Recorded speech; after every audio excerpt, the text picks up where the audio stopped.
I just want to take one other moment to thank Gail Cohen, because she's the one who really connected us with the Historical Society and encouraged us to develop this partnership, and we are really delighted with it. To start off, I would like to have a moment of silence for one of our dear friends, board member and HHS member since 2007, Stacy Adams, who recently passed away. She'll be dearly missed by our members and friends, and I'm sure she's with us in spirit. Her picture is on the table back there. So if we could just have a moment and say a little prayer to ourselves.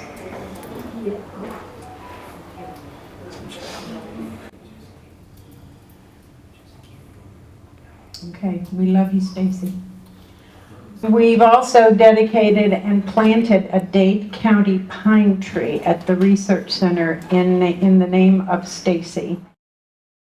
I'm pleased today to have one of our lecturers from our second series, Captain Anthony Vera from the Hollywood Fire Department.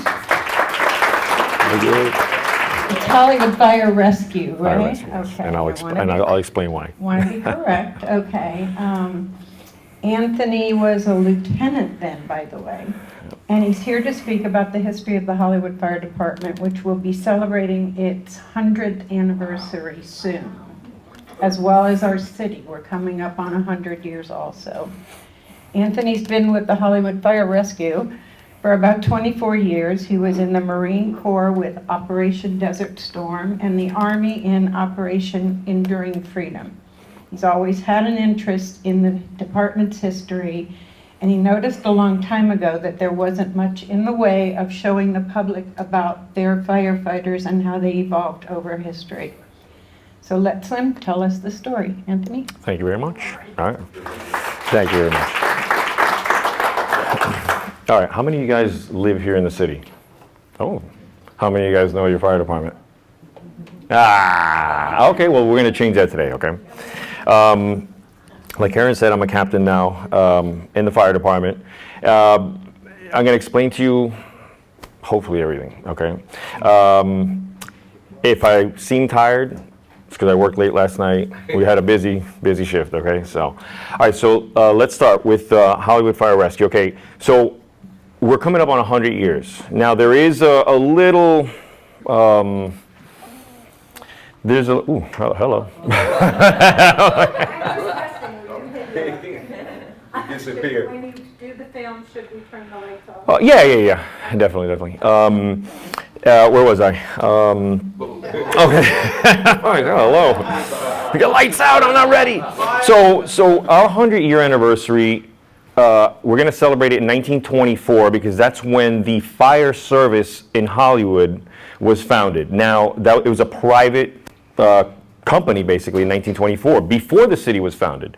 In 1926, a year after the city was founded, the private company, and I'll explain it to you now, the private company that founded the private fire department gave it to the city. So technically we started in 1924.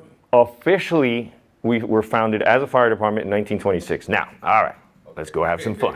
All right, you can turn the lights off now. Nobody gets scared. All right. Okay, so I can't believe it's going to be 100 years soon, okay? So, our founding. In 1924, like I said, the Hollywood Land and Water Company, owned by city founder Joseph Young, organizes the fire department in its own, organizes fire department, its own private fire department. Oops, sorry, that was from last night, okay? Sorry. To protect the Hollywood land development. Remember, back then there was nothing here, okay? They purchased one fire engine and they hired a fire chief. Now that fire engine, I'll show you, is the one we refer to as Old Betsy. She's being restored now, and hopefully she'll be ready for the 100 year. In 1925, the city of Hollywood is incorporated, but continues under the private fire department, okay? Finally, in 1926, the Hollywood Land and Water Company turns its fire protection services over to the new city, and the Hollywood Fire Department is officially founded. So you see the discrepancy between 1924 and 1926, but I'd like to celebrate it a little sooner, so we'll do it in 24. Okay, here's Old Betsy. The first official fire engine was a 750 gallon per minute American LaFrance pumper. It is still owned by the city of Hollywood and has been lovingly dubbed Old Betsy. Now, she was in the The old historical, the historical society is still on. Okay, there you go. And she was in the garage there for a while, so they turned her over to the fire department. We had her. Dania Lions too? Dania had an exact copy of it. Okay, I think both cities bought them at the same time. Okay, now Dania Beach is the oldest city in the county. All right, so it was only natural that we both bought the same pumper, and they kept one, we kept one. Okay, she's currently undergoing extensive restoration at our fire department mechanic shop after years of neglect, but we plan to have her ready for our centennial celebration. They started her up yesterday. Mwah! Oh, she sounds terrific. Unfortunately, she's just 4 wheels and a motor, but we'll get her there. We'll get her there. Okay. Since the late 1950s, the Hollywood Fire Department had been providing emergency medical services to the citizens of Hollywood. Back then, however, EMS was little more than patching someone up and giving them either a ride to the hospital or, unfortunately, to the medical examiner's office, okay? Because we were under the auspices of the hospital, okay? Our first ambulance was a 1948 Henny Packard hearse donated by a local funeral home that was converted for emergency use. Believe me, if I could find this vehicle, I would love to purchase it and restore it, just to have both of our firsts, you know? And if you notice there on the upper left-hand corner, that's our first official patch. All right. In the 1970s, when EMS was in its infancy, the Hollywood Fire Department became one of the first fire departments in the state to pioneer the improvement and efficiency of pre-hospital care by having some of its firefighters become paramedics, which enabled higher survivability rates for all injuries and ailments. Today, it's mandatory for all firefighters to be cross-trained as paramedics. So gone are those days where we're just firefighters. You know, now they're trying to maximize our use. We have firefighters, paramedics. A lot of our guys, they cross-train with ropes rescue, confined space rescue, all that good stuff. So we want to become as valuable as possible in our own field. So when we're faced with any emergency, we can handle it. This, coincidentally, was one of our first rescue squads. It was a little Ford van. And as you can see over here, oops, sorry, what I did. As you can see over here, the patch had changed I believe in the 70s. Big orange. All right, our name, here we go. In 1987, the department officially changed its name from the Hollywood Fire Department to the Hollywood Fire Rescue Department to better reflect its commitment to providing emergency medical services. In 1995, beach safety was incorporated into the operations division of the fire department, and in 1996, the name was again changed to the Hollywood Fire Rescue and Beach Safety Department, which is still in effect today. So that's our official name, but it's too long, and the firefighters are the ones that count. Okay. Shortly after, our patch was redesigned, which, Karen, that little plaque that you gave me was the gentleman that designed this patch, okay? So shortly after, our patch was redesigned and the elements of our services were incorporated. If you can tell over here, we have our little hazmat logo and the paramedic logo over here. This patch is still in use today, but a new patch may be designed for our centennial. Stay tuned. All right. Listen, I've been here since 1998. From what I've researched the department, I have never seen a department with such a variety of fire engines in its history. Okay, this is just a small sampling. Okay, I couldn't tell you which one. I know you have a Ford in there, you have an American LaFrance. I think you have a Han over here. I think this may be either a Ford or a Chevy. This is an American LaFrance, which, by the way, is still at our training facility, but a little less cared for. We'll get her straight too. Don't worry about it. So we ran the gamut of fire engines, ones without tops. Coincidentally, the ones without tops, a lot of people ask us, well, why didn't they have tops? Well, because when there's high rises, you want to be able to see straight up and see if there's anything on fire or anything like that above you. Okay, you don't want to park underneath a burning building that can collapse on you, seriously. Okay, now these are the older fire engines. These are the newer fire engines. I'm telling you, we had a bunch. Okay, now, a lot of people don't realize that our city had a yellow fire engine. Okay, I usually for April Fools, I usually tell everybody we're switching to all yellow trucks, and people lose their minds. Even our members, they lose their minds. But yeah, we had a yellow fire engine at one time because one of our fire trucks, something happened. We had to get a loaner from I forgot what city, but that was based out of Station 31, my station, and we had it for, I would say, about 6 months. So the public was always, I would always say, nah, we're the special station, so that's why they gave us a special engine. But it was no more than we had to borrow it from another city. Let's see here. Okay, now our aerial apparatus is what's called, the ladder trucks, in other words. Okay, these over here, that one there, and that one there. They're what, if you guys are from the north, a lot of you guys are from the north, they're considered what you would know as the hook and ladder. Okay, they're basically split in half, and you can drive from the rear. Okay, you can steer from the rear. Now this one right here, this one was my baby right here. Ooh, yeah. That was the last truck that we got rid of. I was back here. That was my little spot right there. Yeah. Oh, it was lonely but lovely back there. And then these over here are oh, okay. Here's one that not even our members know a lot about. This right here is a snorkel. Okay. You can't climb on it. It does have a platform on it. This little thing right here. It's a platform. This is the bucket. And then what you do is it would raise you up to whatever floor you needed to go to. You couldn't climb it. This one here you could climb. Now the snorkel is basically just a stiff garden hose that you can stick at whatever floor you needed, and it shoots water straight in. Okay, it's not really for rescue or anything like that, but you can use the bucket for rescue. But it was mainly to put water where you needed it. This one here is our ladder 45, which is down the street. That's one of our newer aerials, and I couldn't get a picture on time for our newest platform 5, which is by Dixie Highway. All right. So this one, these they got rid of, and of course, unfortunately, this right here. Oh, my baby, I love you. Mainly, now, why were these built this way? To get into really, really tight corners. Okay, I could navigate that through the beach, the narrow streets of the beach, without touching anything on the sides. And that's the importance of those trucks, is to get you through thin or narrow alleyways. Okay, our ambulances. We've ran a gamut of ambulances. You already know our Henny Packard, our rescue squad.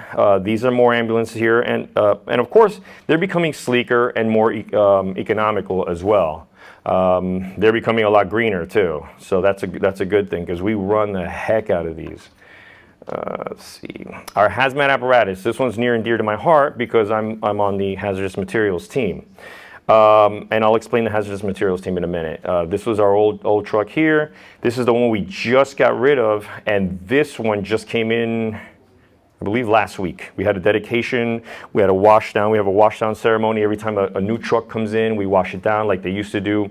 It's a ceremony that evolved from the horse-drawn carriages. Now, the city never had horse-drawn carriages, horse-drawn pumpers, but it's a kind of an event, a christening, if you will. Each truck that comes in, the old one gets washed down, pushed through the station like the old horse.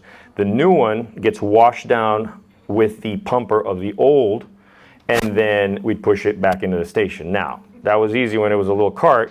You can't push these monsters in, although it looked neat on camera.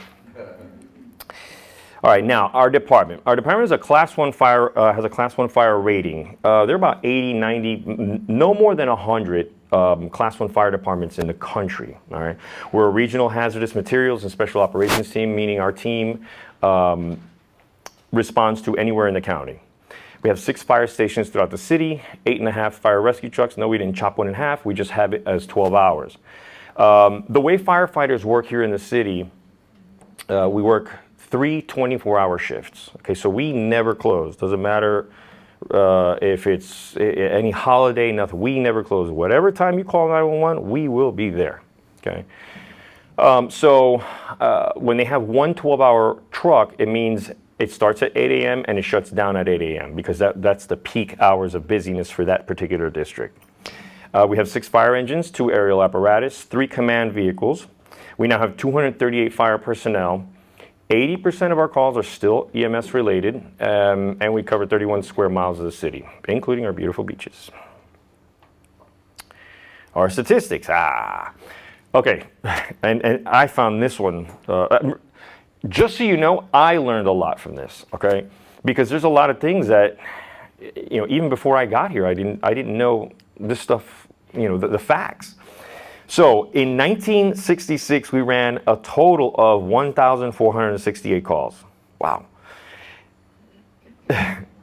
In 2016, we broke the 30,000 call per year barrier, all right? With not many, an increase in personnel. Okay. In 2016, Firehouse Magazine published their annual run survey, and they found that among all the fire departments nationwide, Hollywood Fire Rescue had the 7th busiest ambulance, which was back then it was Rescue 5 on Dixie Highway, the 21st busiest battalion chief, the 24th busiest fire station, which is again Station 5, famously, infamously, endearingly called the House of Pain, the 30th busiest hazmat unit, the 34th busiest fire engine, and 92nd in total calls overall nationwide. Now remember, this is nationwide. This is not Florida. This is not Broward County. This is nationwide. So Hollywood is a very, very busy fire department. Okay, our personnel. Throughout the years, Hollywood has maintained a high standard when it comes to hiring quality personnel. And I'm not just saying that. In our near 100-year existence, we've seen many changes. We've gone from only having a handful of basic EMTs to now 100% of the membership being paramedics. Where we had 0 females, we have today one of the highest ratios of females to males of any department in the country. Today, minority firefighters represent the community. We serve across all ranks, and we are now as diverse as ever before. Now, we have, I think the national average, I think maybe, I would say no more than 9% of females to males. We have upwards of 12%. Okay, so yeah, we're up there. And our females, hey, they are they're tough. Okay, so our emergencies. You guys would not believe the amount of different emergencies we get in our small little hamlet here.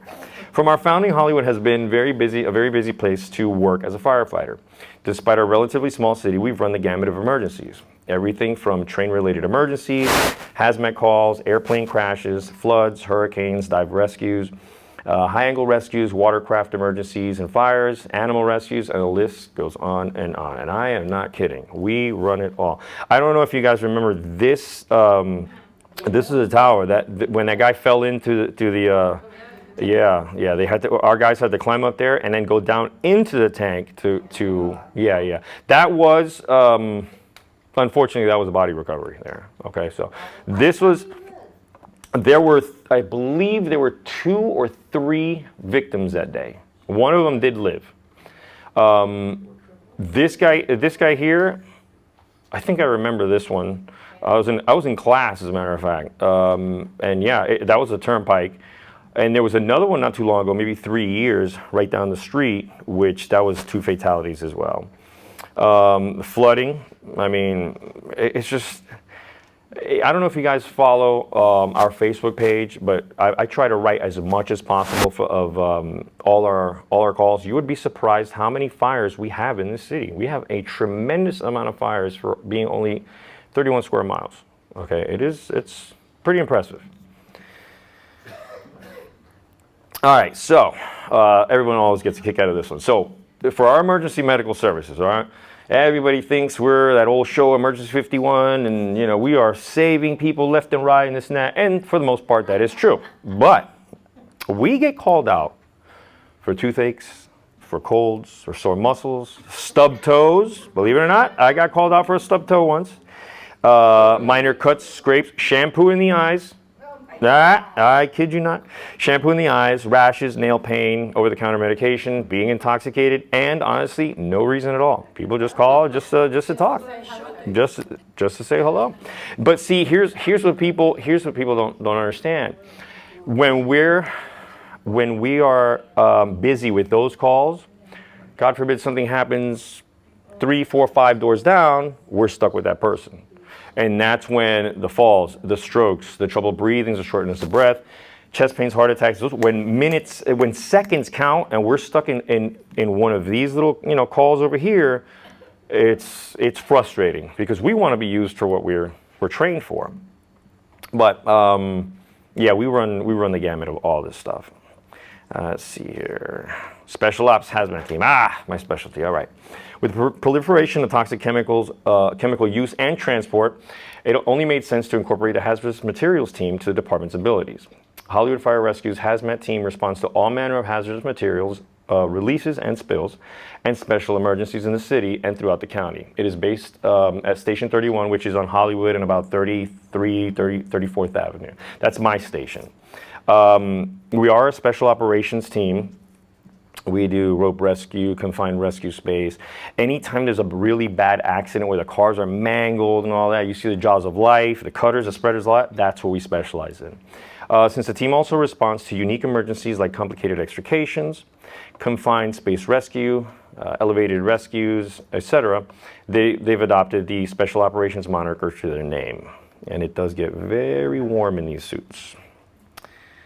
All right, beach safety. Okay. Beach safety, again, was incorporated in the 90s. With Hollywood's coastline, it only made sense to incorporate beach safety into our department. It maintains, now, don't quote me on this because this may be just a little outdated, just a little, not too much. 8 first aid stations, 21 lifeguard towers, which I think, yeah, this is an old photo here because from what I heard, I haven't been to the beach in a while, and I hear they're beautiful now. There they are. Yeah. 13 land-based emergency vehicles, 2 personal watercraft, and 5 AEDs. And the beach safety guys and girls, they're tough too. Those guys are fit. Automated external defibrillator. It's for, if you have an emergency, you see them in restaurants, on airplanes, and all that. They're usually hidden away. And if your heart stops, something like that, they put the patches, and it's basically automatic. You just press a button, it'll monitor your heart, it'll do everything, it'll even shock you if it has to, until more trained personnel gets there. Okay, our fire training facility. This was before my time, but I'll be darned if they didn't take us out there a few times. Our original fire training facility was the sewage treatment plant, and I'm using that nicely. They used to call it a more vulgar name, okay? Yeah, and it was this down here, and it smelled as bad as you would think, okay? And they would have us crawling through sewage, and yeah, and there were a lot of abandoned buildings out there and stuff like that. So, hey, we used what we could back then. Today we have a state-of-the-art training facility, complete with a burn building that many other departments use, as well as some state-accredited fire academies. So Barry University uses us, Broward College uses us, and I think there's another company out there that uses us as well. Because this whole building here, we can set it on fire using different piping and all that. We can set fire to different rooms, and it does emulate a fire pretty well. These are 56th Avenue? Yes, absolutely. The top one was on line. Well, actually, these two are on 56th Avenue, and this one here, it's out east. One west of 72nd Avenue. No, this one was closer to the beach. Yeah, this one was closer to the beach. And as a matter of fact, there is something still there, but I don't think it's that big extreme. Yeah. Okay, now I'm going to go through the firehouses. All right, so Firehouse 5. It used to be Firehouse 1. Okay, the first firehouse in the city. And she has a photo of the station even before this one. Okay, this one was on Polk and 19th, which is unfortunately now a parking lot. Yeah, unfortunately, because that was a beautiful station. By all accounts, it was a beautiful station. This is the one that we used to call the House of Pain. Well, this is a new one here, but this is Firehouse 5 is the one we refer to as the House of Pain. Has 12 personnel, 1 fire engine, 2 rescues, 1 aerial platform, and 1 battalion chief run out there. This building now has been converted into a school, I believe, Barry University. They have an out center or something like that. Yeah, and then this is the station as it looks today. But this, yeah, just north of Taft on Dixie on 21st Avenue. I'm sorry, yeah. But this station right here, oof, that's beautiful. All right. Firehouse 31, my home. Home to our hazmat and special operations team. It houses 12 personnel, has 1 fire engine, 2 rescues, 1 hazardous material and special operations truck, and 1 EMS captain. That big truck that I showed you earlier, the hazmat, it has all manner of tool and equipment, anything we may need to get us in or out of wherever we need to go, that truck has it. And it's a really busy station too. Now, Station 40 used to be our Station 4, all right, houses 6 personnel. This one's on the beach. Houses 6 personnel, 1 fire engine, and 1 rescue. It was a little tiny station. It went to this one. This one was more my time here, and then now it's this behemoth right here that shares with Beach Safety. Their headquarters is behind this station here. So what all is in that building there at the beach? This right here? Yeah. Believe it or not, a lot of this, like these towers here, it's just design. There's nothing up here. This second floor is our actual firehouse. This is where we run the vehicles out of, and all this down here is just parking lot. All that, yeah. So PD the police department has their vehicles. Yeah, you think it's like, wow, what a mansion! It's a huge fire station. No, it's really not. This right here encompasses our fire station, and then all this down here is parking, and then these are the bays that our vehicles run out of. Where on the beach is it? It's just it's maybe, I'd say, a quarter mile south of the boulevard. I couldn't tell you the what is it? Jackson. Okay, there you go. She knows what. Here, I'm gonna give you this here. Jackson, yeah. On Nevada Street there? I'm sorry. The first one in Nevada Street there at the beach there on A1A? This On one. the left? This one here. Right. On Nevada Street on A1A. God, it's been so long. But I remember now. I don't even know if that building's still there, because when we moved out, they gave that to parking enforcement or something like that, right? Yeah. Do you know if it's still there? I haven't been to the beach in years. Yeah. I used to go there as a kid. I promise next year's I'll give you that answer, okay? Firehouse 45. Now this is our newest station, okay? This was the grand opening in the 60s. This was the station. I mean, it's the same station except a little more revamped. I used to love this station. This used to be my home for a while. And then now we got this beautiful station right here. It's our neighborhood station because we're surrounded by houses and all that, and we really like that. We really like dealing with the public and talking. People pass by and all that. And I encourage you guys. It's what I tell everybody. These are your firehouses. Okay, you come to our firehouse. You know, hey, I'd like my blood pressure checked. Hey, how you guys doing? Trust me, if I'm there, I'll welcome you. Okay. I'm sorry. This one's just north of Taft on 64th. Yeah. This is our westernmost fire station. Each of the fire stations have nicknames. This one's Wild Wild West. Okay. Yeah. This one houses 9 personnel, 1 fire engine, 1 full-time rescue, and this is where that half-time rescue resides. It has a part-time rescue there. Let's see. Okay, Firehouse 74. Now, this one's a monster. This one's the one that's right down the street. This has our headquarters. This has police in it. It has the internal affairs for the police in it, not the actual police station.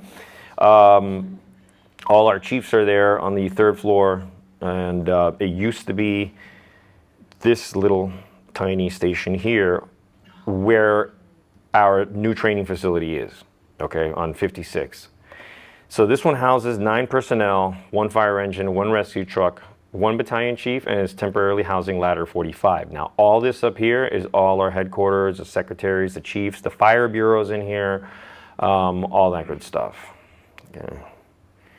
And Firehouse 105. Now, there is no reference to an older station in this because it's a station that we made I'd say maybe 12 years ago. Okay, that station did not exist, and Station 5, the House of Pain, used to take care of all the calls in this district, but they were so busy that they figured they had to split that district, and we made this fire station here. So this one is Station 105.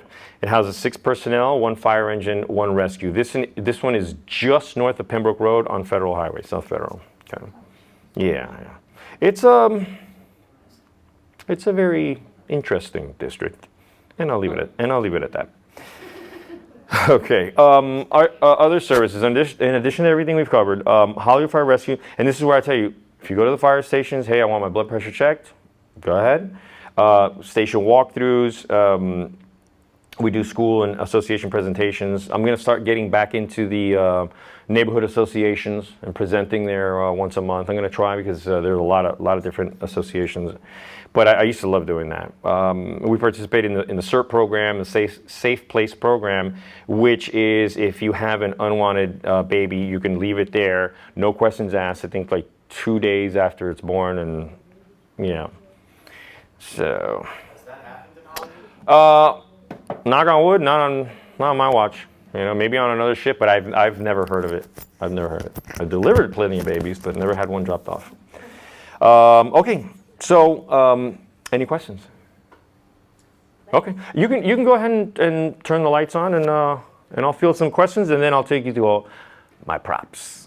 Okay, you were first. Sorry. Yes, due to the railroad track, you hear all these people committing all kinds of acts there. Is that mostly because it's suicidal? Suicide. For some reason, Bright Line has become an avenue for suicide. Okay? I mean, I don't know what happened to just regular pill usage, but it just I cannot imagine standing in the middle of a rail line and just waiting to be hit. Man, it's not pretty.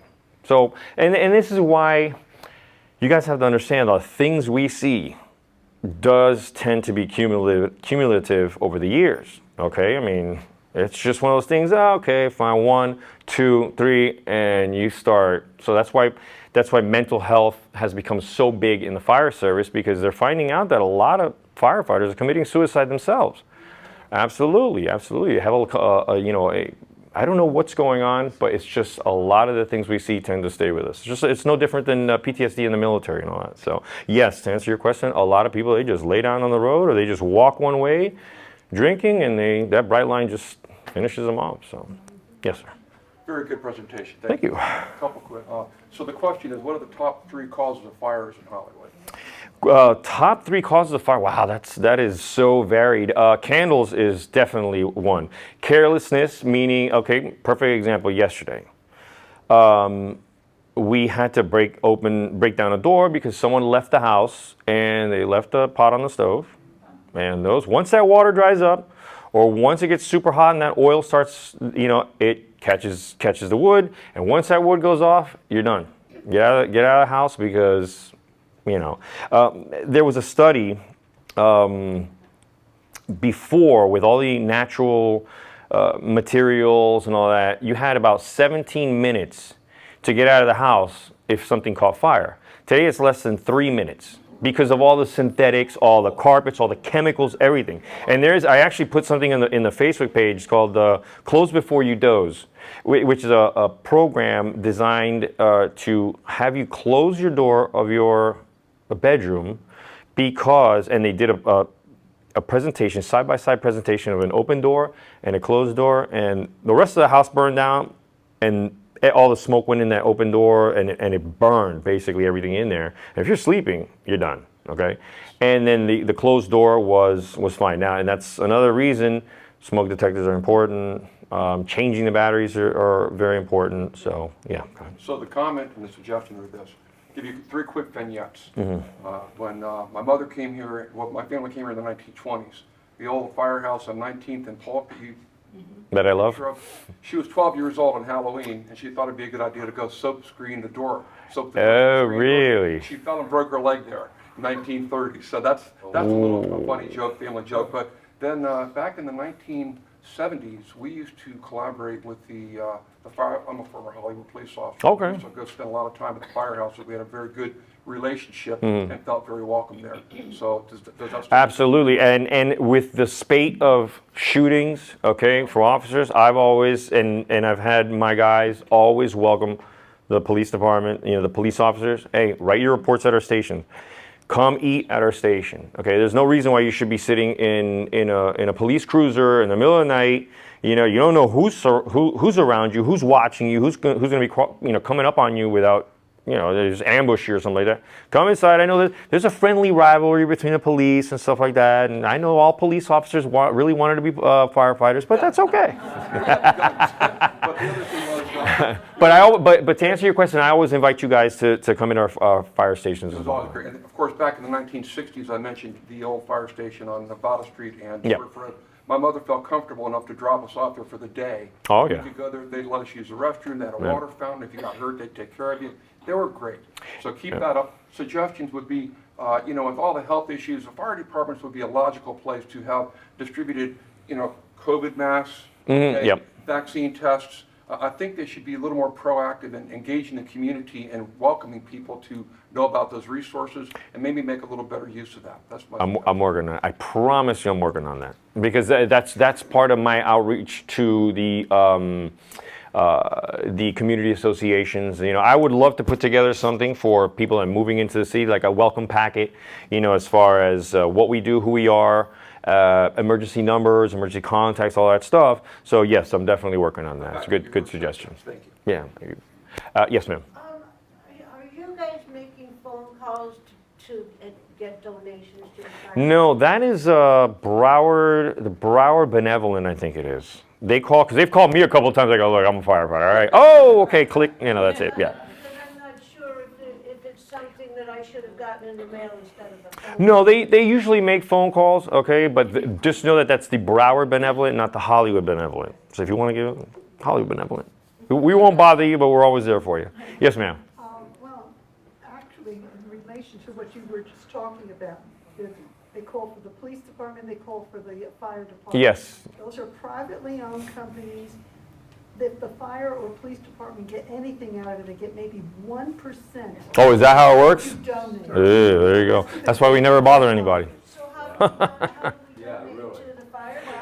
Deal directly. Yeah, deal directly. We're never going to bother anybody, because I've gotten calls from them a couple times. But if you want just the Hollywood Firefighters Benevolent Association, yeah, but they don't send any mailers or anything like that. So yeah, and I'm very weary about people that cold call me and hey, let me have your. How do you know if they're really? Exactly. Me, I just go click. All right. Yes, ma'am. That's part two of my question. Has nothing to do with that. I have a fire extinguisher in my kitchen. I'll put it up. How do I know when how long do they last? They're tagged. They're usually tagged. It all depends on the company that makes them, how long they've been serviced, what condition they've been kept in. If you keep them in the garage in the heat, they're not going to last long. Right in my kitchen at the entrance. Okay, now they should have a tag as when. Now, is it a small one that you bought at the store? It's made for home Oh. use. It's about that big. Okay, the instructions, because sometimes they're different. Find out how long they last. Okay, because maybe the chemicals inside are good. Maybe the worst time to find out when you need it, right? Okay, so find out, read see they have to be tagged by law. They have to be tagged with certain information on it, when it was created and when it should expire. And when they are expired, A small one like that. I mean, I hate throwing things away, but a small one like that, you know what? You could probably drop it off at a firehouse. Yeah, and then just get a bigger one. Oh, what's that now? You've never had what? A use for them? Listen. I hope you're right. Yes, sir. How do you number the stations? You had 5, 4. Before when it was a city, it was 1, 2, 3, 4, 5. Okay, remember that 6th station was built like 12 years ago. But since we became regional, now we have to incorporate our stations into the county. So we can't have 4 station 1s. You see what I'm saying? So the county itself designated the stations, and now the regional dispatch center dispatches. If we know it's Station 33, we know that's Pembroke Pines. They know Station 105, that's Hollywood. Station 31, that's Hollywood. So we each know, each city knows where each station's at, basically. So that came, I'd say about 20 years ago, 30 years ago. Yeah. So. Does that mean there's 105 fire stations in Broward County? There's probably more than that. Yeah, there's probably more than that. I mean, Broward County is a huge city, a huge county. Yeah. So. So we need to, do we call 911 or is there a number we call to get the fire? Well, it depends on what you need us for. Listen, people call 911. My 2 cats are rescues, okay? People call us for 911 to rescue cats. Okay, there is a non-emergency number, okay, and I'll get that for you. But there isn't a non-emergency number. People automatically, again, with the soap in the eyes, the stubbed toes, 911, 911, 911, okay? But I'll get you that number. But why do you ask? You want to have a number just in case, it's not an emergency? But if you call 911 for an emergency, do they know the difference between calling the police? They'll ask you, do you need police or fire? They'll ask you right away. Well, I wouldn't, for some of these things, I wouldn't know that, I wouldn't know about. Then you know what? Send everybody. I need help. Usually you say I need help. They'll send everybody. And I didn't realize all the things you did. Oh yeah. We won't paint your house though, but yeah. But no. They're quick too. They'll ask you. A lot of people, look, dispatchers are tough. A lot of people think they're being rude, but they need to get that answer out of you quick. Now, when we're stressed out, we're gonna ramble. And their job is to focus us into what you need. So that's why some people, the dispatcher was rude. You have to kind of be rude in order to snap you into, hey, look, give us the answer. Now, nowadays, and this is some of the things that I'll go through. Nowadays, they can track your location based solely on your phone. Okay, so that's why I tell the kids, don't play with 911. When I was a kid, dial 911, click, hang up. But now they can trace you. Right back. Oh yeah. Yes. I wanted to know who cooks the food in the firehouse. I see people. Yes. Okay. BJ's, Publix, the drivers. The drivers usually do the cooking in the station. Now, here's one thing that you guys need to understand, because a lot of people, you would be surprised. When I was a driver, I was the one that did all the cooking. So drive to the station, all that. You'd be surprised how many people come up to us and just berate us. You're supposed to be at work and this and that. Well, if you notice, 100%. If you notice, each of our firefighters have a yellow, it's a lime green, it's called radio, okay? So we're always listening to that. No matter where in the city we are, what building we're in the city we are, we can hear that. Hey, so-and-so, we need you at this address. Boom, copy. We got to leave all our stuff there and go. So no matter if you see us at the store, we are able to respond at a moment's notice.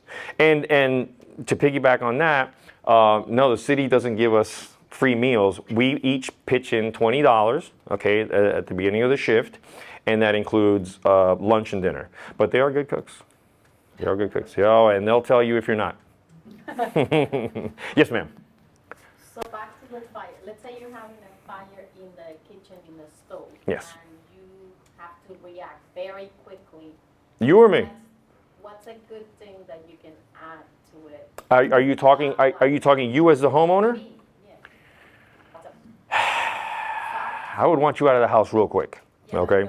But if it's a grease fire or something like that. Yeah. If you're not trained to use a fire extinguisher properly, you're going to spread that fire all over the place. Because what's the first thing people do with a fire extinguisher and a grease fire? They aim it, let's just say you had a fire extinguisher. You aim the fire extinguisher right in the pan, and now all that burning oil goes all over the place, and you've just made a mess of things, okay? What I usually tell people, now they have a product that's like a blanket that smothers fires and stuff like that. The reason why I discourage people trying to put this stuff out now, look, I'm hard-headed, okay? Nobody's going to tell me how to, leave my house right away. I'm going to try to, but what most people do is they try to beat it down, stop the fire, And when they can't, it's kind of too late already. There's way too much smoke in the house. Now they call rescue, they call the fire department when it's a little out of hand, it's out of control, okay? I mean, legally, I'm not gonna say this, okay? I discourage you to try to put out the fire yourself, especially in the kitchen. If you have a wet rag or something like that, throw it over the pan and call 911 on your way out, okay? But some people get in trouble when they try to fight the fire themselves without knowing. Now, there's a lot of places that do fire extinguisher training. Okay, it would behoove you to do some fire extinguisher training. Now, fire extinguishers is something that they're there. You pass by them all the time. How do you use them? Well, it's like a point and shoot camera, and it's not. You have to know how to use it, how to sweep, and all that. It's not real complicated, but there are a little technicalities that you need to use. So, for the homeowner, just be careful how you cook. Don't leave anything on the stove. Hey, I'm forgetful as heck. Okay, I sometimes have left a pot, cooking on the stove, and I'll go do whatever, and by the time I know it, oh, something's burning. And don't throw water on it. Don't throw water on a grease fire. Absolutely not. So, yes. I have 2 questions. Okay. First one is, any poles in any stations?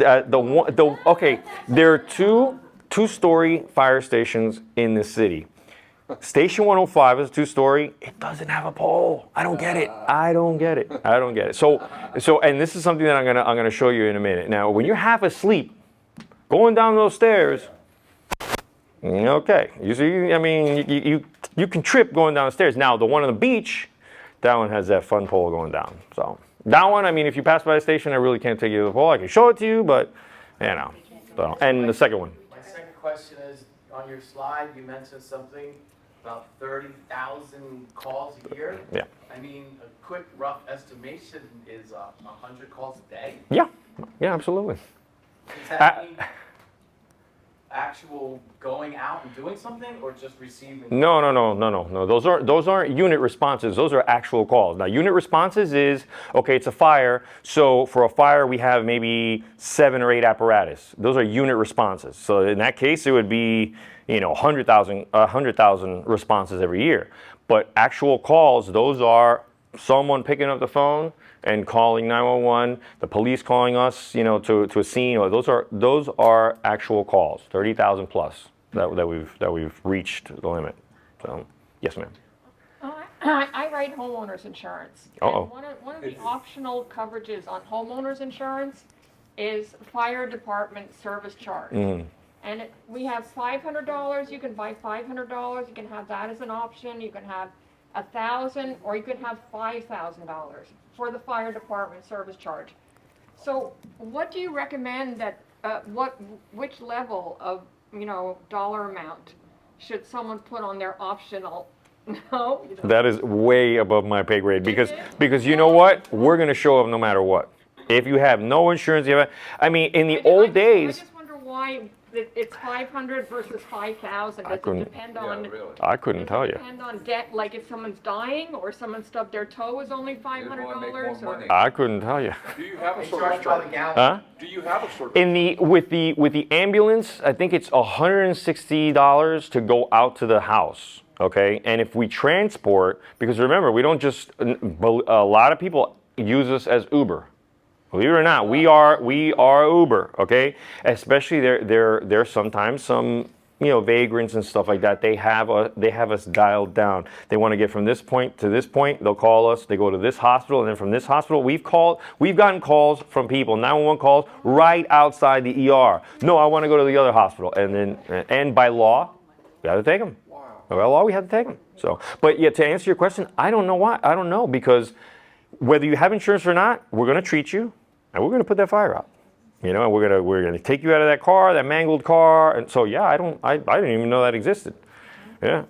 So, yes, ma'am. Yeah, the charge on an ambulance to pick you up and then deliver you to the hospital is at $800. A transport, yes, a transport to go to because the reason is that we were being abused so much that it's just like they had to do something. You see what I'm saying? But the transport, and we're on the cheaper end. We're on the cheaper end because a lot of cities, they, I believe they charge a little more. Yeah, so it's like $800 some, but that includes the medication, oxygen, all that good stuff. It's not just a ride, you know, hey, here you go. Of course, you have insurance, medical insurance. Yeah.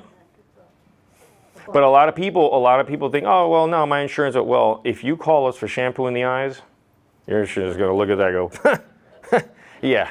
You see what I'm saying? So, yeah, heart attack, strokes, you know, all that good stuff, of course they're going to, you know. You would be surprised. People, we'll show up to the house, we're like, what? And they're like, yeah, I just stubbed my toe. Okay. Yes. Yeah, do you give seminar or classes at high school? The $7 classes? No? Seminar. Oh, seminars. I'm sorry about that. I'm half asleep. I'm sorry. Basic. When a school calls us, they'll put together a presentation, you know, and then if you get me, I'm gonna put a super presentation. But yeah, we'll have a go to high schools, junior highs, all that stuff, and we'll put. It's not the norm. It's not the norm. No, they have to schedule it and all that. I mean, again, I would love to change that because I would love to incorporate CPR classes. Yeah, right. I want to get the fire department back to how it used to be. Now, when I got hired, okay, I come from a northern fire department in Maryland, okay, and up there it was just a very friendly atmosphere. It's different up there, of course, you know, but down here I noticed when I got hired, now this has changed. When I got hired, we got to the station, we ran our calls, boom, we closed the doors. So we kind of kept the public like that, and we were so, you know, increasingly getting busy and busy that we were just like, oh my goodness, we can't, you know, when people would stop by, we'd be like, all right, we got no time because we would get banged out, okay? So I'd like to definitely change that, become a little more friendly, a little more open. That's why I'm not kidding around. I'm inviting you to all the stations in the city, and they're your houses. Your house too. Whether the doors are closed, come knock on the door. We have a little doorbell out there. You're more than welcome. Okay. So, all right. So yes. I have used you for blood pressure tests, so I know. Yeah, blood pressure. Yeah, sure. I say I have used it. Oh, okay. At the firehouse. So Okay. I know. Sometimes, hey, look, man, I'm having a little chest pain. You know, we'll hook you up to the monitor.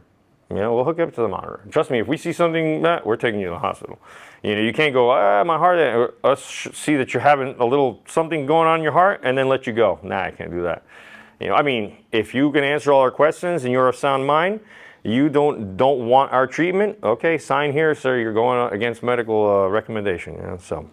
Okay, so let me go. I know you guys have been looking at all this stuff here. So throughout the ages, of course, when the fire service first started, how did you get us? Okay, you asked about the 911, yeah? Okay, 911. Now, when the fire service, when you had a fire or something like that, you always relied on this. Somebody going down the street, yelling into a bugle, okay, fire, fire, fire, and yelling at the firefighters. Now, this is the days of the horse-drawn fire engine, okay? That's why our badges and stuff like that have bugles on it, okay? Just because of this. So, no, there's not a trumpet. I don't know. It's not a trumpet. They would just talk like this and just regularly. But these things were massive back then. Okay, so, and this is something that I didn't know. Hollywood had a series of call boxes. Now, these are call boxes. You guys have seen this before, and up north especially. Okay. When there weren't cell phones at every turn, or even phones at every turn, these were at every street corner. Okay. Now, if you notice down here, 183, you see a fire somewhere. Boom. You pull that. Okay. And let's see here. I'm gonna give you guys a little. Let's see. I downloaded this yesterday. Okay. So and let me explain something to you. Okay. The fire service, believe it or not, oh man, you guys have such a great job and stuff like that. Firefighters don't live long after retirement. Really? Okay. We do not live long after retirement. Okay. Why? Because here. Well, no, no, it's not. It's not that. It's just hold on a second here. It's not that. It's just you're sleeping. Okay, you get a here. Karen, can you turn the lights off real quick? Where's she at? Right there. Oh yeah, can you turn the lights on? Someone turn the lights off. Sorry about that. I was looking at you. Okay, all right, so it's dark. It's nighttime. You're in bed. Okay, because each firehouse has a bed and stuff like that. And you know, you're going okay, night night. And then all of a sudden, okay. That, you can turn the lights back on. And the lights go on, okay? And you have 6 minutes. 6 minutes to get out of bed, get dressed, get in your truck, and get to the location. 6 minutes. Get to the location. You have 6 minutes, okay? Now, once a night, okay. But you repeat that 5, 6, 7 times a night. What do you think that does to your heart? Contrary to popular belief, the number one killer of firefighters is not fire. It's heart attacks. It's heart attacks. We had one of our guys, I don't know if you heard, he died maybe a month and a half ago. Okay, he worked a 48-hour shift, had a little, some butterflies in his heart, went home, died. How old was he? 58. Okay, 58, he was 1 year from retirement. One of my good friends, yeah. So, but now you know, now of course the tones are a little gentler and all that. They've got red lights that come on, a nice pleasing voice, but still it's just it's what I tell everybody. Okay, when you get home tonight, go to bed about 10 o'clock and then set your alarm for 30 minutes after. And then after that, walk around the block and then try to get back into bed. After that, set another alarm for another hour. Okay, and then just keep repeating that till it's the morning and tell me how you feel the next morning. Okay, so yes, absolutely. So back to this. So you would pull that, okay, and it's like a ticker tape, okay? It would punch holes in this because we didn't have computers back then or anything like that. So this box here, somebody would pull it, send an electrical signal to this at each fire station, and it would mark 1, 8 little holes here, and then 3, 1, 8, 3, the box number. They would look at a chart, and wherever that box was in the city, that's where they would go to. Okay, right? So the city had these. Now, this one doesn't coincide with this one. This is 113. This is from a box 113. This is 183, but I couldn't get them all together. So then when they phased these out, these boxes here, they had telephones inside them, okay? Oh, hey, hello, I have an emergency. They would be hooked up to a central dispatch station, and then they would send it out to the fire stations, okay? And then finally, we have these, okay? And this is what makes it incredibly easy for people to go, you know what? I need a ride. 911, what's your emergency? I want to go to the hospital. What's wrong? My heart hurts. Okay, it's as easy as that, okay? And by law, we have to take them. This is a collection of helmets. Now, these are our official helmets, okay? This first one's called a High Eagle. It's from the 20s, 30s. The second one is called a Senator because it kind of looks like the Capitol Dome, okay? The second one's called a War Baby, which is the 40s. 1940s. The other two are from the 60s and 70s. The other helmet, this one here, this one's from the 80s, 90s, and these are the ones that this is actually my helmet when I was a firefighter. So this is the helmet that we have today. Okay, unlike the equipment that we have. Unlike the equipment that we have, the helmets have gotten heavier because that one was super light over there. These are heavier. It's what I tell the kids. You know, what do we wear a helmet for? It's to protect your coconut. You know, because we have a lot of things that fall down and all that, and you know they do get heavy, and the neck starts hurting after a while. But now, I couldn't. But trust me, guys, I would have brought everything that I had. Okay, but I have a car like this, so I couldn't fit everything. But these two here are cardiac monitors. All right, now this crate over here was our first one. It has the paper with the paddles. Those are the ones in the old movies that you see. All right, clear. Okay. Now what we have is it's incorporated into a sleek little machine that takes your blood pressure, the oxygenation in your system, your rhythm. I mean, it does everything but make you coffee. Okay. And then this one, this is another iteration of that one. And next time, I promise, I'll bring the smaller one. Okay. I hope you guys don't need it on a call. I don't want you guys to see it that way. All right. And this right here was one of our first medical bags. What came before that was it was a toolbox. It was a metal toolbox. I'm kidding you not, with our logo on it, and it had all our medical equipment. Now we have a soft-sided bag, which is a lot smaller because everything's gotten smaller and lighter. And so, I mean, I welcome you guys to come up here if you guys want to take photos with these. Go ahead. Trust me, I would have this whole room lined with stuff because I've collected so much stuff throughout the years.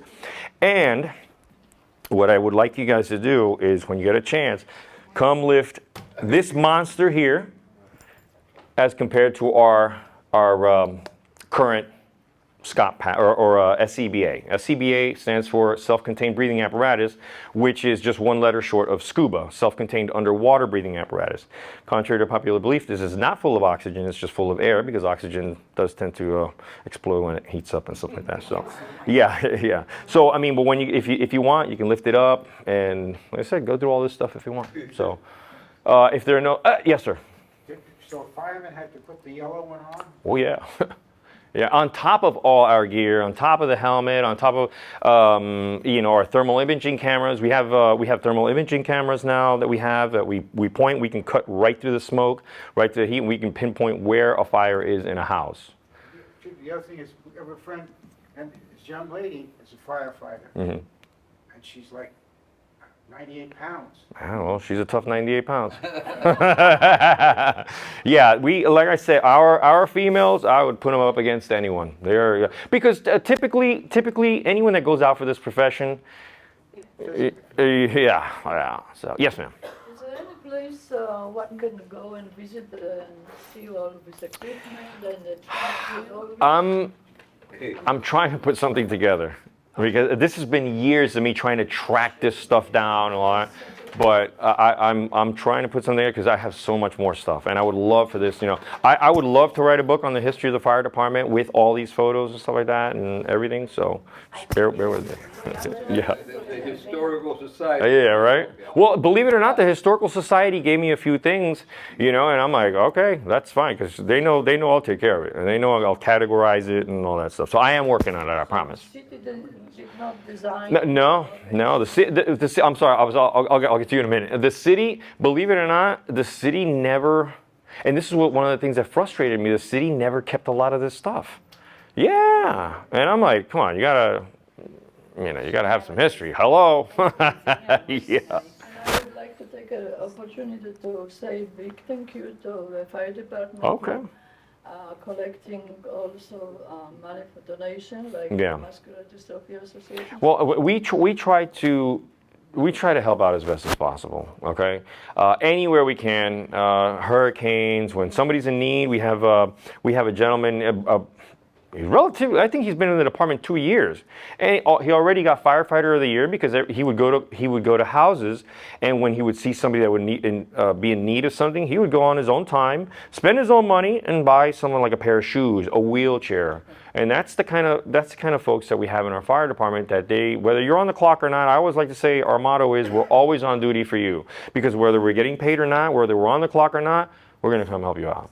So. Yes. Fort Lauderdale has a very nice fire museum. Beautiful. It'd be nice to see Hollywood. Beautiful. Like My dream would be that station, the old Station 1 in 19th and Polk, that's a parking lot right now, to rebuild that station as a museum and, little bar, so. But that's a dream, so, yes. I have two questions. Okay. Do you know if Dania still has their old fire engine or do you? Yes, I actually saw it the other day, and it is gorgeous. We're trying to get ours to look exactly like that because they are sister engines. Yeah. It is beautiful. I was thinking we could use the parts if they didn't want it. No, they're not piecing that one out. The other question is, when you get the new fire engines, what happens to the old fire engines? Well, yeah, we sell them out. We had a chief that he would donate them to countries in Central and South America. Yeah. Yeah, so, of course, I've purchased 2 of them, so, you know. Hey, never underestimate picking up a young lady for a date in the fire engine, okay? So, there you go. Yes? What about volunteer fire? The only fire department around here that's volunteer is Plantation. I think there's another one, but I can't, don't quote me on that. So yeah, up north, volunteering is more a northern thing because the smaller the cities, they don't really have the budgets for fire departments, so they start off as volunteer fire departments, and some of them do switch over to a career. Yeah, yes, ma'am. This is about the old fire engines. I was wondering if you know the story about the fire engine that was donated to Carver Ranches. No, but I would love for you to enlighten me. Basically, I was at the Bull Strand House, which is in West Park, and in this neighborhood of Carver Ranches, which is like, Cynthia Bowles lived there now. It's her grandma's house. It's a little museum. She lives in it. It's very nice. But basically, Carver Ranches was an unincorporated neighborhood in Broward County in the 40s. And when they were starting out, it's a historically black neighborhood. They didn't have many resources, and they would go to Hollywood whenever they needed anything. Really? Hollywood was kind of, wouldn't really give them any support like that, but they would at least try. And so when Carver Ranches was first starting out, obviously they weren't able to use the Hollywood resources in the fire department and all that. So they would ride around in like in the, I guess, cars that some people had. And at first, the fire department was people with water buckets throwing water on the house. That's how the fire departments used to be, yeah. Which obviously wasn't. The bucket brigade, yeah. Yeah, and they had a lot of palmetto bush, which Oh, catches fire yeah. really easily, so they were always constantly burning down until eventually the city of Hollywood donated a fire truck to Carver Ranches. Really? Okay. Carver Ranches started a fire department with Washington Park and Hyde Park, and they all Good. shared that fire truck that Hollywood had. And how long ago was that? What year? Like 40s, 50s? Yeah, like 50s probably. Okay. Yeah, if you go to the Bull Strand House, she could probably tell you. Okay. She has the old fire suit. Really? That was donated from Hollywood to the little Ooh, fire I department. want to get together with you. I'll have to go there and. She also has one of the water pumps that says CWH, which stands for Carver Ranches, Washington Park, Hyde Park Fire Department. Really? Yeah, so there's a lot of cool things in there. Don't leave without me. One thing that people don't understand, the area that's now Pembroke Pines used to belong to Hollywood. It used to be West Hollywood. Now, we used to, when we were getting one of our stations built, we ran out of Station 33 in Pembroke Pines, okay? 2 different fire departments running out of the same station. There's some friction there, but we're brothers and sisters no matter what. But yeah, their old photos was West Hollywood before we gave it to, we gave that whole area to Plantation, or to Pembroke Pines. Now, let me show you something, okay? Because there's been a lot of talk about this, okay? Now, I don't know, you guys have probably seen this photo in the brochure that they handed out for this this lecture, okay? Now, this says down here, Fire Department, Hollywood, Florida, January 1927. Okay, I had never seen this fire station before in my life. Okay, there you go, that one right there. I had done a lot of research. I looked at a 1934 an aerial shot of Hollywood that was next to our Station 1 on Polk and 19th. Now, if you notice here, it almost has the same, and I'll let you guys see it, it almost has the same shape as that big fire station. And it vexed me for the longest time. I could not figure out, I go, maybe they got this wrong, something like that, I don't know. This is a photo that I bought online, okay? Now, back here, it has everybody in the photo. And the reason I know this photo is legitimate because it has R.N. Hershey. R.N. Hershey was our first fire chief. R.N. Hershey's right here. Okay, that's R.N. Hershey. So this photo is legitimate now, but what fire station is it? Okay. There was a time period, I don't know what year it was, that a hurricane basically destroyed all of Dania's services. Okay, so what Hollywood did is they moved into their firehouse and they provided fire services for Dania for, I believe, 2 years. Okay, Dania was happy with us. They wanted us there. And I guess after 2 years, something happened, and they were like, no, no more Hollywood, and they kicked us out. But this station right here is a Dania Beach station. So it is It is legitimate. That is Hollywood Fire Department because these are our apparatus. And as a matter of fact, one of these is old Betsy, okay? And one of these guys, Lieutenant Cook, became our longest serving fire chief, Holloway Cook, okay? So yes, I finally got it. Okay, so yeah, I found this online, and anytime I see anything that's you know, from our history, I try to snap it up. So if that's all, if anybody else has any more questions, yeah, I know you had your hand up. What is the divorce rate? Ooh. Ooh. I don't know. Listen, I've never been married. Okay. No, never.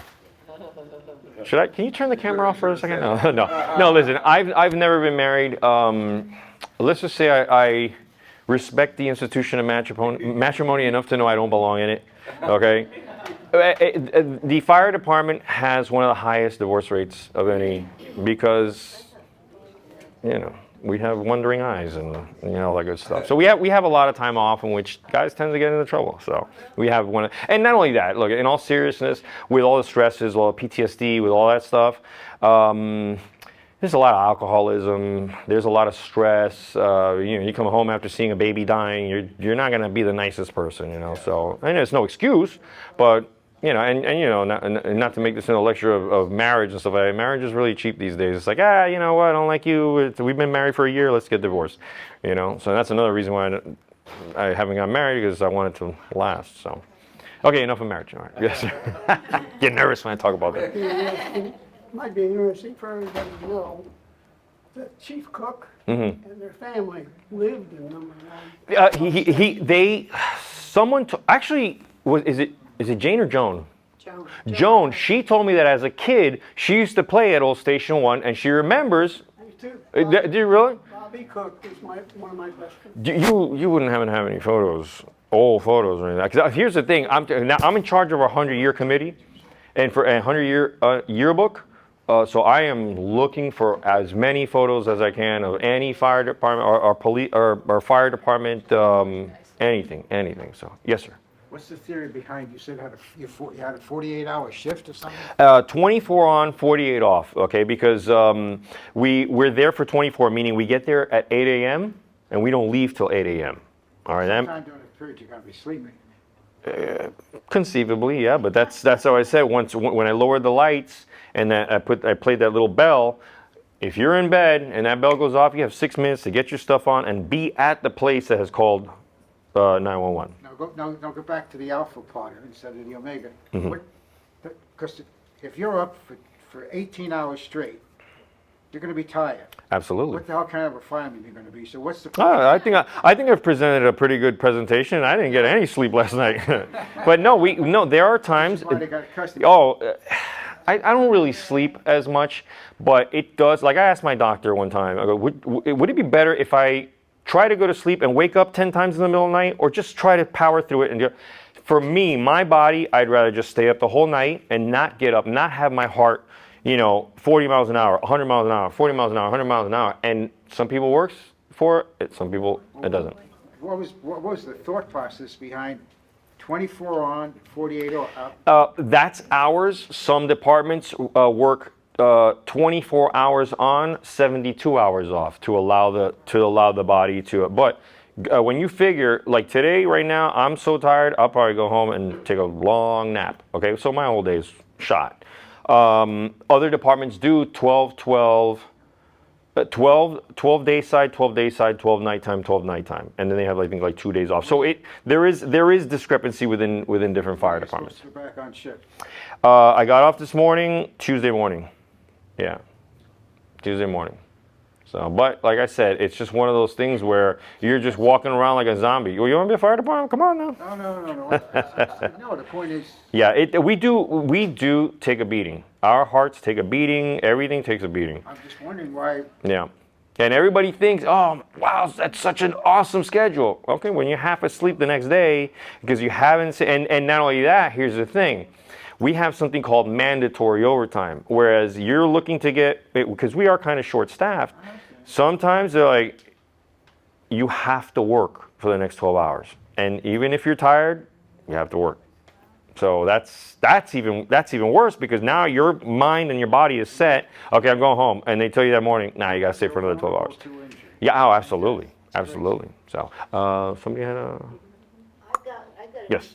Yeah, you mentioned all those amazing trucks and how so many of them have been retired, and they look like they were in great shape. What is the lifespan of these trucks? Wow, Why do you need to keep changing them? A good truck is a good truck. Well, their lifespan. I mean, again, it depends on how you treat them, but the mayor's not going to be watching this, you know. Now, are our streets really that smooth? No. Oh, who said yeah? Our streets aren't really that smooth. So we run these. Now remember, we got 6 minutes to get to your house in the middle of the night. We're not going to go really that slow. I mean, unless you want us to. Now we have to adhere to all the rules of the road, but we got sirens and horns and lights to kind of move everybody out of the way. So these trucks take a tremendous amount of abuse. Now couple them with the strong acceleration, deceleration. I would say 10 years. 10 years, we stretch trucks way beyond that. Like sometimes we're past our prime sometimes, you know. But yeah, those trucks now, that was the trucks that you saw there were at their peak, at their prime. Towards the end of their service life, yeah, the rust and all that stuff. Donate them to other fire.